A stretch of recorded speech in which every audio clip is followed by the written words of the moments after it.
us that most of these agreements that we sign, the treaties and that we sign, have clauses that could actually be injurious to us as a country. And we've looked at them, especially in some of the agreements we've signed before, like the Kotek mining agreement, where Kenya government had to cough some money because of maybe a failed agreement. Another example is the Greenfield Terminal Agreement that was signed in around 2012, and the Kenya government recently, I think in 2023, had to pay off about 4.6 billion shillings for work that had not been done, simply because of some of the clauses in the agreement that are there that they always say look at the fine print and are not, or we were not able to look at in good time.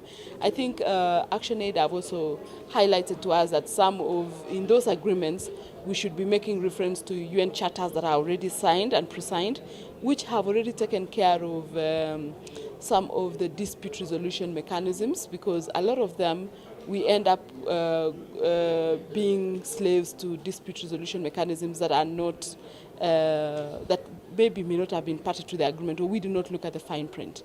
So we are very grateful and we are happy for this eye-opener. We've asked them that if they can consult with us as Parliament more, and not just the departmental committees that are here today. I think the whole Parliament needs to be involved, because we are the lawmaking arm, and it is important that we understand what it is that we are putting this country into. Yes, thank you. Yes. When any treaty, any agreement is being brought on the table, there's no need to rush. We have the time to ask for full disclosure. We have the time to ask for what if it doesn't materializes. We have the time to call for citizen participation. And just like any other, we feel that all these treaties and agreements ought to be subjected to public participation, technocrats to be brought on board on time before Parliament can go ahead to ratify or vote or debate or talk about them. And we believe that the technical capacity is available in this country. We have the leeway of bringing in any that is needed. So for the Energy Charter Treaty, what we feel Kenya ought to do is not to engage, because we are seeing European countries getting out of it. Why would Kenya find it fit? As I said it, I gave it a semblance of a parent who's given birth to a child, and then you give away your child to your neighbor to take care of your child. When you're able to do it, it means there's something wrong. So in this case, this treaty came from their end.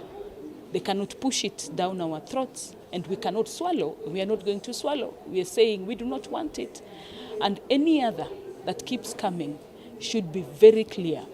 Before we sign any bilateral investment treaty, clarity has to be provided on how the Kenyan people will benefit.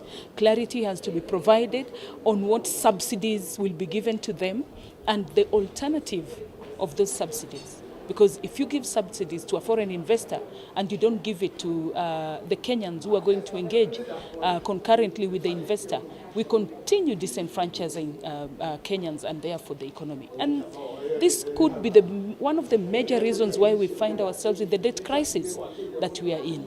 Yeah, thank you.